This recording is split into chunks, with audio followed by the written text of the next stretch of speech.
Dear subscribers, as you know, we shared many information for you, and we are studying very hard to find current news for you. However, I cannot use this channel for future. Please follow our new channel called as Daily News Report and watch our video to support us. Link in description. Also, you can reach the video we shared on Daily News Report by clicking on the top right button. We highly recommend watching, subscribing, and sharing. We will continue to share some news on this channel, but we take precautions against some situations for future. Thank you for supporting us. The current leaders, looking at the current system, and they're saying, this is not working for us. And it looks like many of these areas are looking to have a referendum like the UK and vote themselves away from the EU, but it has not happened for the UK as of yet. It looks like the EU is trying to stop them any way they possibly can from implementing Article 50. So when you look at Europe right now and you see what's happening, what do you see happening in the EU? Do you think this will affect the banks? What's your take on it?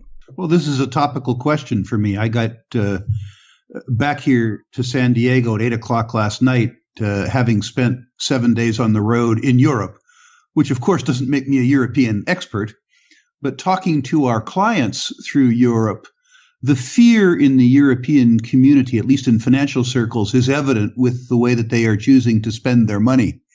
And the truth is what you say, the national elections have become at least partly a method for expressing popular discontent with the politics as they exist in Europe. There isn't a simple answer, which is, of course, what you're looking for. But one of the things that one learns wandering around through Europe is that there is a profound level of discontent with the European government and, in fact, the range of European governments as they exist.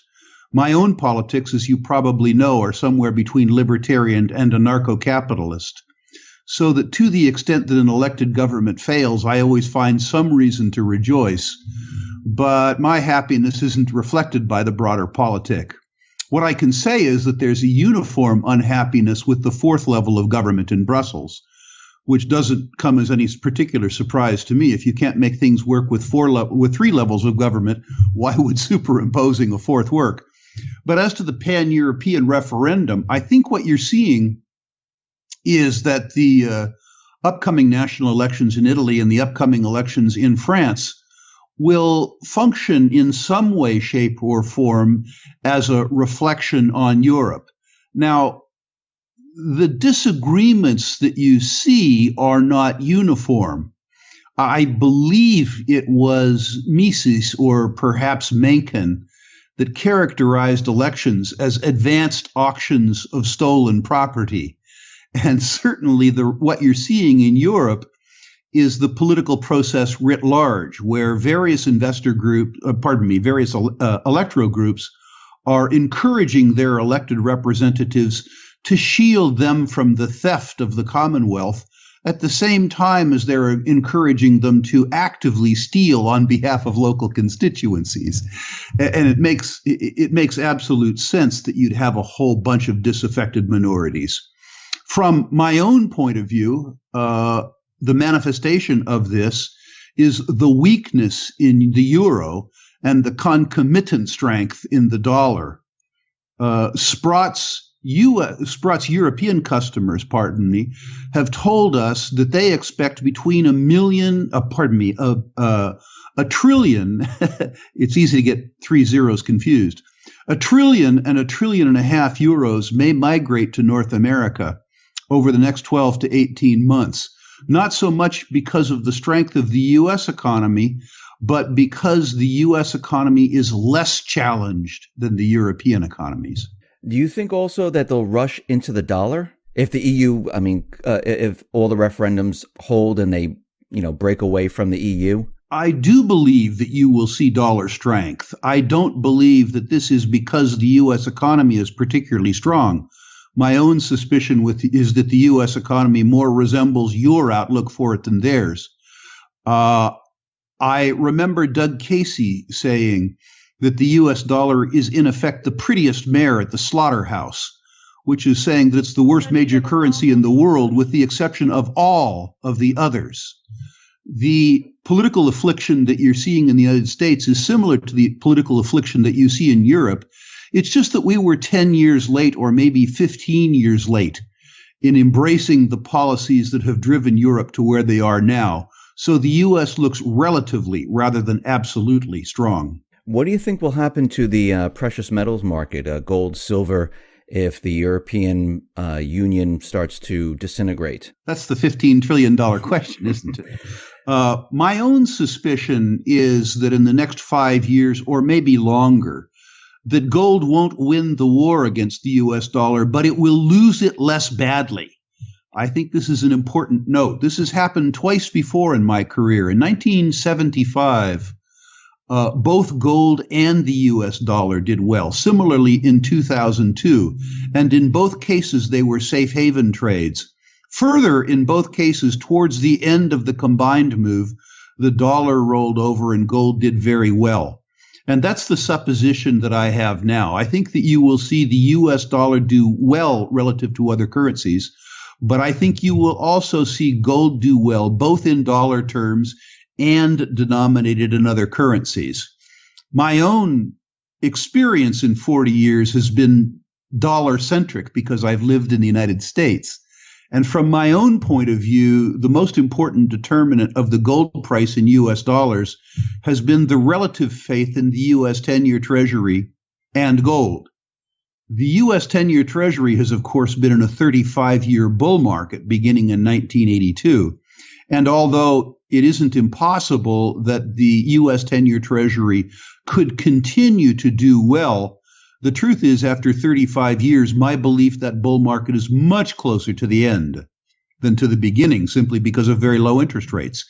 If that's true, and you agree with my thesis that gold trades contra to the U.S. 10-year Treasury, one would have to accept that the gold market then is closer to the beginning of its market than the end, if the bonds are closer to the end of their market than the beginning.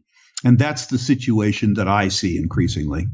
Now, going with what you said, Alan Greenspan was out there, and he is saying that people should own gold as insurance. And he agrees with Ron Paul, which, is crazy in itself. But, do you also see that people should be holding gold and silver as an insurance policy? And why do you think he's saying this at this time?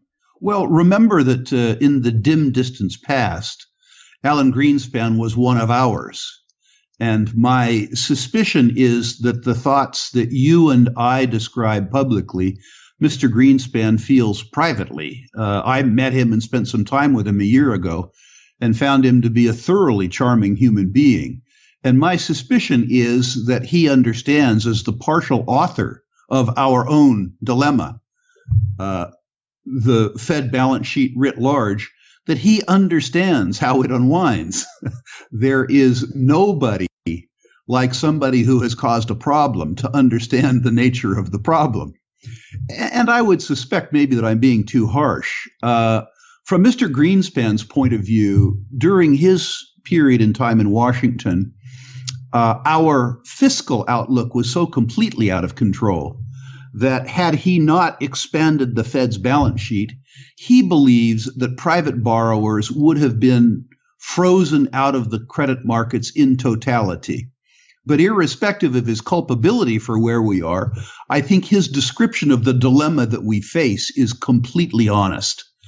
Greenspan is good at arithmetic, as is Dr. Paul. And I suspect your readers are too. So let me trouble you with some arithmetic. At the federal level, we have about $20 trillion in on-balance sheet liabilities before state and local debt. On the off-balance sheet liabilities, the Congressional Budget Office, not Rick Rule or Alan Greenspan, suggests that the cumulative net present value of our off-balance sheet liabilities is $120 trillion. It's interesting when I'm on the road and I use these statistics that nobody blanches, for the simple reason that trillions are almost too big to quantify. But suffice it to say, we owe each other $140 trillion. Mr. Greenspan understands that there's two ways out of this dilemma. One is an honest default, where we say to the Social Security recipients, the Medicaid recipients, the Medicare recipients, yes, we promised you, but no, we're not going to deliver. The other is a dishonest default, where we inflate away the net present value of our obligations. And my suspicion is that the dishonest way is the American way with regards to default. So my suspicion is that the net present value of the obligations will over time be inflated away to the benefit of gold. It reminds me of when I came into financial services in the 1970s. We had the choice between guns or butter, and the electorate said yes to that choice, both guns and butter. And the consequence was that we devalued the U.S. dollar enough through the decade of the 1970s that the 30-year interest rate went from 4.5 to almost 13. My suspicion with regards to this is past as prologue. So what you're saying, and make sure if I get this correct, we're going to see inflation here in the U.S. When you say inflation, you're talking about 3%, 4%, or much higher? That's a really good question, too, because we measure inflation in a way that the number is given to us by Washington, which I personally believe is a fraudulent number. And I personally believe it's a deliberately fraudulent number. Listen, the people who compile the CPI don't shop where you shop, or I shop, or where your listeners shop. They shop at a place where they don't add food or fuel if it's inconvenient, although we drive and we eat. Interestingly, too, they don't include tax in their calculation of the CPI. Were I not to have to pay tax, I wouldn't bitch so much about the index, but the truth is that I do. My suspicion is that the devaluation of the dollar, which is the flip side of inflation, is clipping along now at 4 or 5% per annum. But the way that they measure it, it shows up at 1.6 or 1.8. I would ask your listeners to consider, with regards to the purchasing power of their paychecks, whether or not they are effectively maintaining their purchasing power year on year. And my suspicion is that well over 90% of your listeners would suggest that the deterioration of their purchasing power, which is all that matters to them, is increasing at 4 or 5% per year. If I can prolong this a little bit, I'd like to give you an illustration. This morning on my way to work, I drove past an establishment familiar to many of your listeners called Motel 6.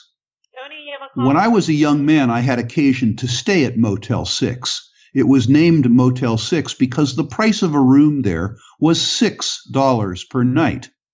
This morning when I drove by, the sign said Motel 6, $59.95. In other words, $60. Over 30 years, there's only one of two explanations for this. Either a room at Motel 6 is 10 times the size and 10 times as nice as when I had to stay there, or else the denominator, the unit of value on the purchasing mechanism for a night at Motel 6 has declined by 90%.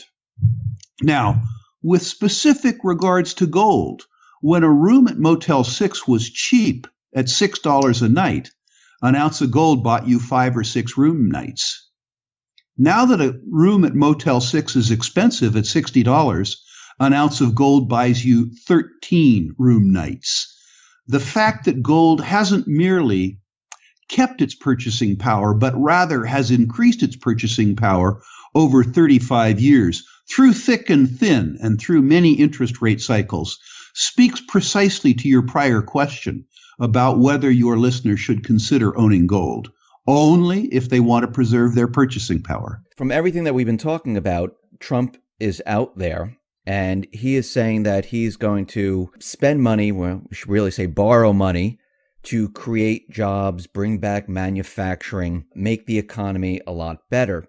Now, during a press conference, he blurted out that the economy is a mess. And, when we hear him saying, he's going to bring back all these jobs, he's going to spend all this money, we're going to have a border tax, we're going to do all these things, is this actually going to help the economy at all?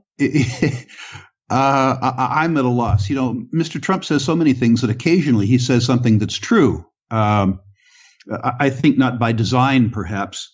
It's difficult for me to understand how you solve a problem of too much debt by adding on more debt. My instinct is, if you are buried deeply in debt, that the answer is to stop digging. Mr. Trump looks like he will be faced, and I say Mr. Trump, our president, looks like he'll be faced with a deficit this year of $1 trillion, which he proposes to double. Some small portion of that is mine, and frankly, I resent it. Do I think he'll be demonstrably worse president than our last president? I'm not sure about that. But I don't think he'll be demonstrably better. I need to say, and this is going to make me sound like a horrible cynic, which I hope I'm not.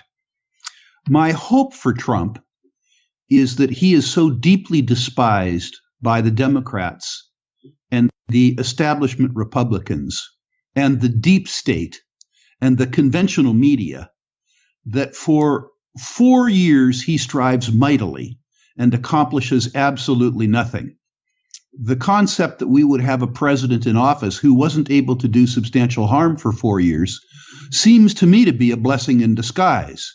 When most people want the president to do something, in my own experience, almost everything that they have ever gotten done has been harmful. So the best possible outcome from my viewpoint would be 4 years of stasis.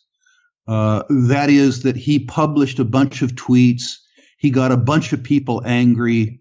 He got the Toronto Globe and Mail and the New York Times into states of apoplexy. He consumed Congress's time hating him to the extent that they had no time left over to deprive me of my earned wealth. That would be the best possible outcome. Now, it could be, when we look at his demonstrated skill sets, that his background in bankruptcy could be useful. One thing that he has accomplished, as I understand it, is presided over 4 bankruptcies. And I make joking reference to the state of the nation's finances, because certainly if our Commonwealth was incorporated as a corporation and we didn't have the ability to steal our citizens' wealth through taxation, we would certainly be bankrupt. And that skill of his might be useful. It's very interesting. Janet Yellen, she was also giving a news conference to Capitol Hill. She was speaking to Capitol Hill, and she made a reference that the economy is weakening now. She's disappointed in the economy. And she also said, if the economy starts to weaken further, don't blame the Fed, which I find very interesting. Why all of a sudden is she saying that she's disappointed in the economy? Because all throughout this period of time, her and Obama, they were telling us how well the economy was doing. And now all of a sudden, she's saying that the economy is disappointing, it's weakening, and don't blame the Fed. Why all of a sudden the 180-degree turn here? Well, first of all, I'm ill-equipped to answer your question. I'm neither a politician nor an economist. If I had to venture a guess, I would say that it's partially psychological and partially due to her background. In the first instance, it's worthy to note that Mrs. Yellen has never had a job. She has never had to produce a product other than studies and papers and stuff like that. She's never had to meet a payroll. She's never had to subtract the cost of producing a product from its selling price to report to her bank or her shareholders, because she's never had any. And so perhaps the economy that she's talking about is the economy around the Beltway. The second thing is, I think, perfectly normal and natural. Mrs. Yellen is a creature of the deep state, and she reflects the ethos that has surrounded the Obamas, the Clintons, the Bushes, and their ilk in the past. And the recent election that we had in the United States, however misguided we might see Trump as being, amounted to a popular repudiation of the deep state and Mrs. Yellen. And it makes perfect sense that deep, humiliating repudiation would make her depressed and look at any data that she saw as a negative data point. My own particular belief is that the economy isn't probably markedly stronger or weaker than it was when Ms. Yellen felt more secure in her outlook with regards to the political constituency. But my suspicion is that she's suffering from a typical old case of depression from having been thoroughly repudiated by half of the electorate. She also came out saying that they were going to raise the interest rates at least 3 times this year, and so far they've missed the first mark. Do you think this is actually going to happen where they can raise the rates? I don't know the answer to that, but I hope they do. I think the interest rate is artificially low, and I think a policy of punishing savers to incent spenders from a social policy point of view is thoroughly misguided. The fact that people who worked through their adult life and saved and hoped that the accumulated surplus, which is what people's earnings are, would sustain them in their old age comfortably, was discredited. The artificially low interest rate simply subsidizes spenders at the expense of savers, which is not the way to make America great. So to the extent that she was able to raise interest rates, I think that would be a wonderful thing. But I don't know if the political constituencies as they exist today would permit it. If they do raise interest rates, I mean, yes, it would help the savers and those people saving for retirement who are in retirement. But what happens to the housing industry when rates move up? We saw when the rates moved up just a little bit, mortgage applications decline rapidly, sales decline rapidly. And if rates move up and they raise the rates, this could start a chain reaction where the housing market might be affected, and that leads into, lumber, leads into many other aspects. What do you say to that?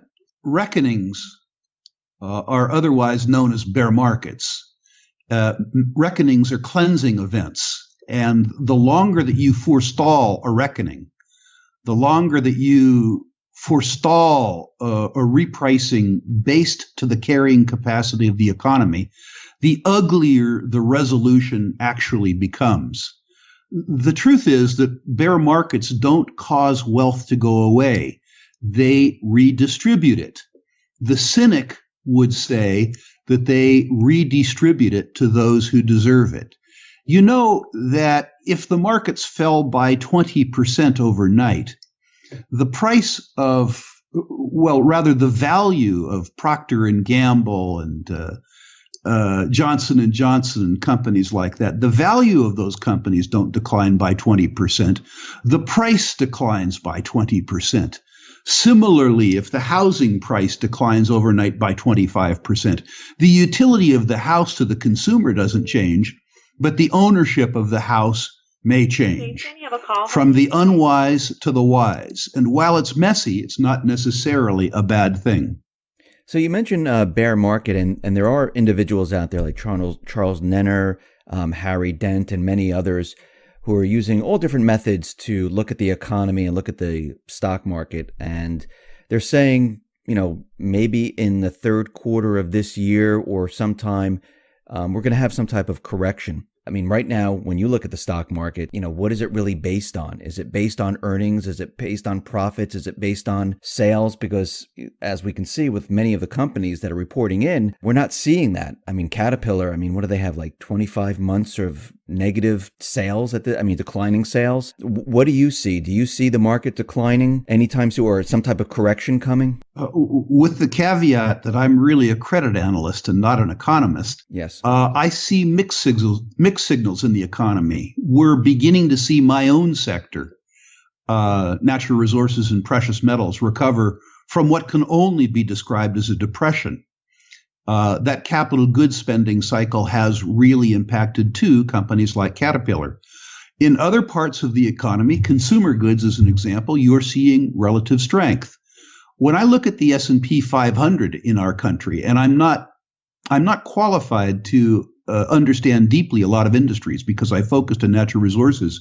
I see very high quality companies, but I see companies that aren't making large capital investments for the future, which I can only equate to them seeing weaker demand in the future than they're seeing currently.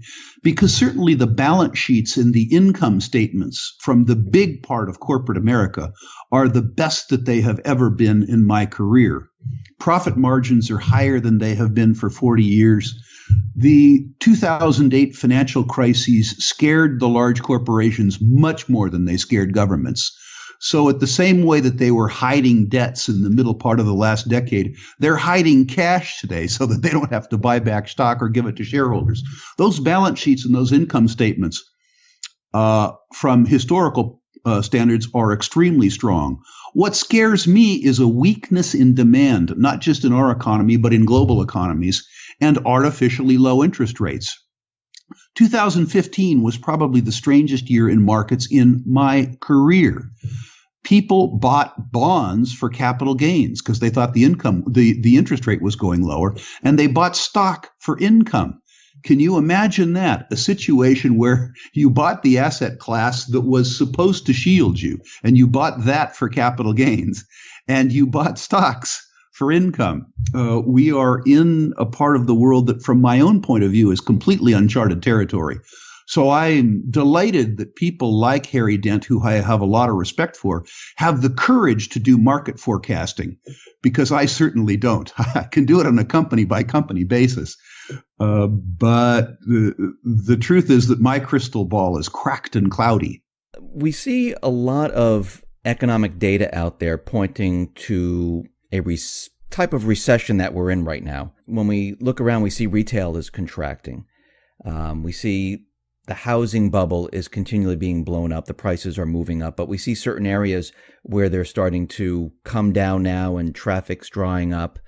We also see, coming out of Goldman Sachs, U.S. refiners are now facing the prospect of weakening gasoline demand for the first time in 5 years. From your viewpoint, why do you think gasoline demand is coming down? I mean, the prices of fuel right now is very low. Does this say that the U.S. consumer is ill, that they don't have the funds to go out and purchase the fuel? What's your take on that? Well, certainly while this economy has some strong points, the overall U.S. economy, to me, doesn't feel strong.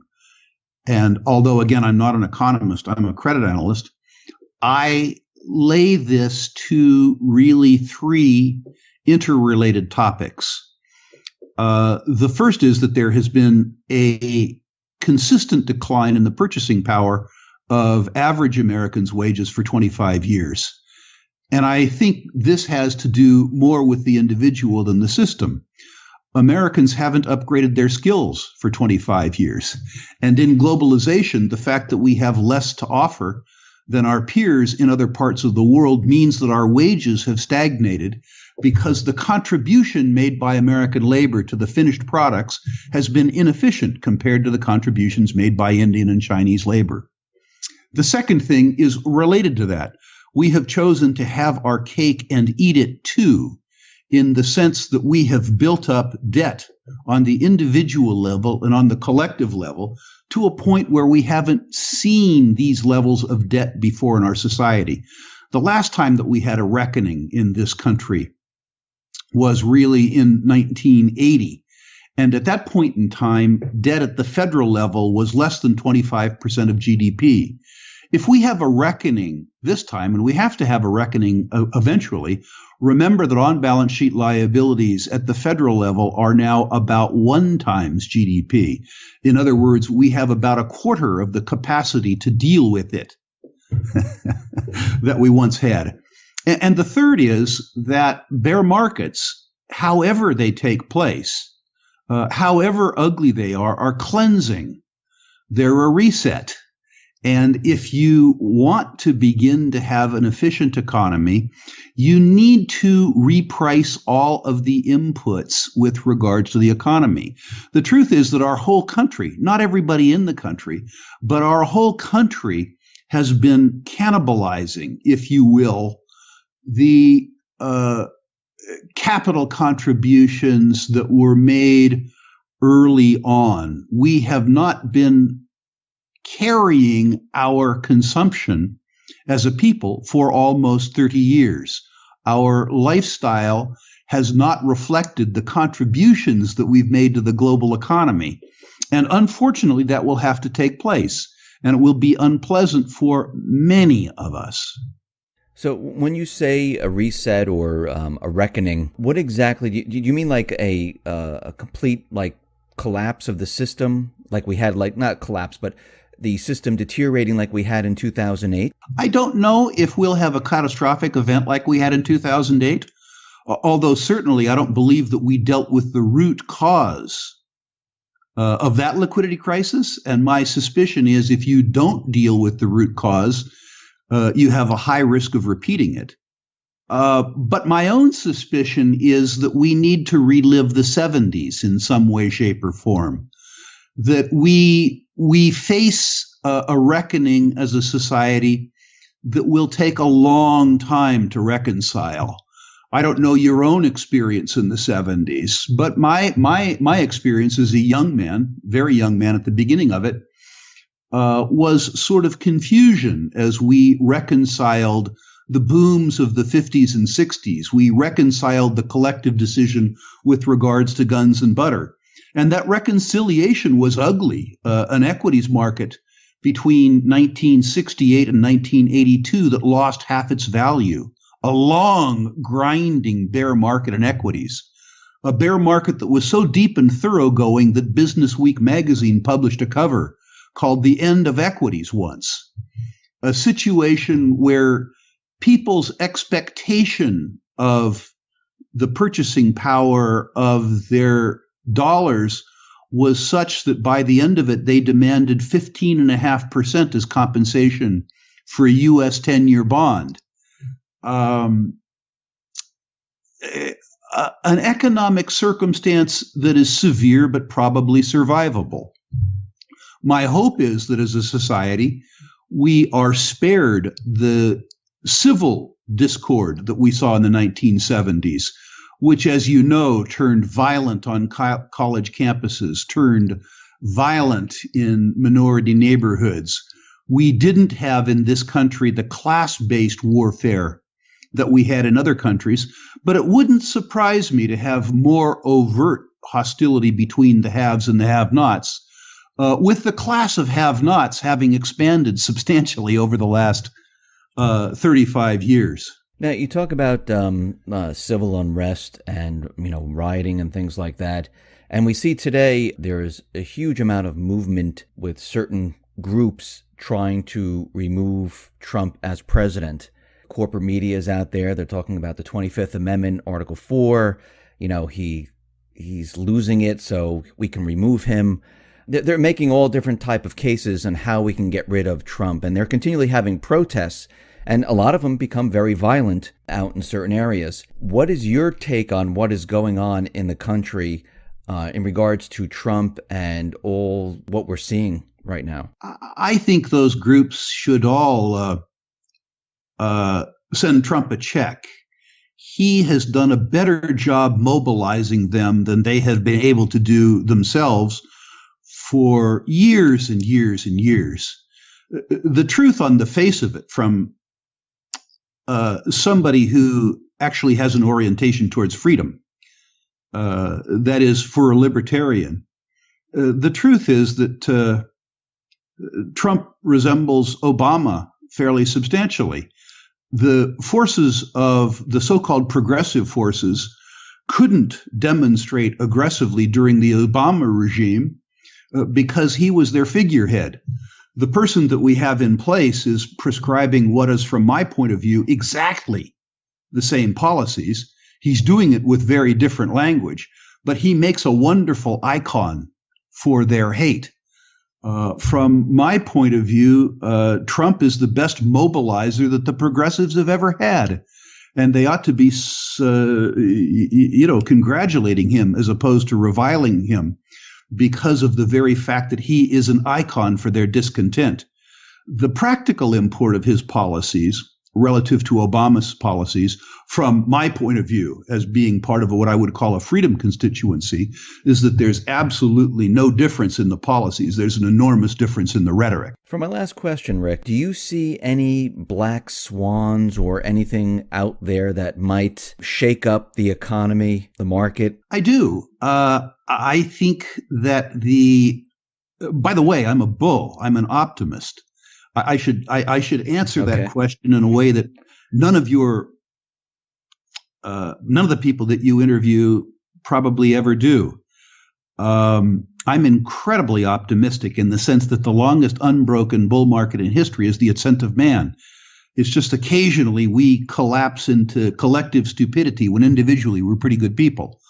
The United States is still a country where 4 or 5 pimply-faced kids can commandeer a garage and Google comes out of it or Facebook comes out of it, or just these incredibly wonderful advances for mankind. When we act individually, there's been no people on earth that have been as productive as we are. Unfortunately, we allow ourselves to vote. And as a collective, we're as stupid as we are great individually. So, having given you that prologue, the situation that really makes me nervous is our belief in collective answers to individual problems. The fact that we believe that we have a right to have somebody else solve our problems. Particularly our fiscal problems. When I was a young man, I once heard a ditty, which I think they should make Congress recite every day. It goes like this: when your outgo exceeds your income, your upkeep becomes your downfall. Now, that's very simple. And if Congress were required to repeat that every day, the ascent of man would be reflected in the United States the way it was for 100 years, and we wouldn't be having discussions like this. Sadly, that isn't the case. So my most important near-term concern is that we have allowed our politicians to turn us on each other, saying that other people are responsible for the demise in our purchasing power, that other people are getting the benefits that we are entitled to. I'm concerned about the fact that we haven't had a reckoning. I'm concerned about the fact that we haven't had a reset. I'm concerned about the fact that all of the conditions precedent to the 2008 crisis in confidence, the liquidity crisis, have, from my own point of view, gone unaddressed. I'm concerned about bank balance sheets. I'm concerned about the central bank balance sheet. I'm concerned about the fact that the market seems to run on confidence. And if the confidence is withdrawn, the same set of liquidity crises that we experienced in 2008, we could experience again, except for that our ability to deal with them, our ability to get people to accept the product of the printing press, our ability to extend and expand the Fed's balance sheet, which has expanded fourfold relative to GDP, would be limited. So while I sort of understand how we got out of it last time, I'm less understanding how we will get out of it this time without the spanking that we deserve. Rick, thank you very much for being on the X22 Report Spotlight. Once again, how can people see your work? I would be delighted if people came to our website, which is www.sprottglobal.com. People having questions, particularly about natural resource investments, are invited to contact us at contact.www.sprottglobal.com or call us, me in particular, at 800-477-7853. Rick, once again, thank you very much for being on the Spotlight. I appreciate it. Thank you. A pleasure. My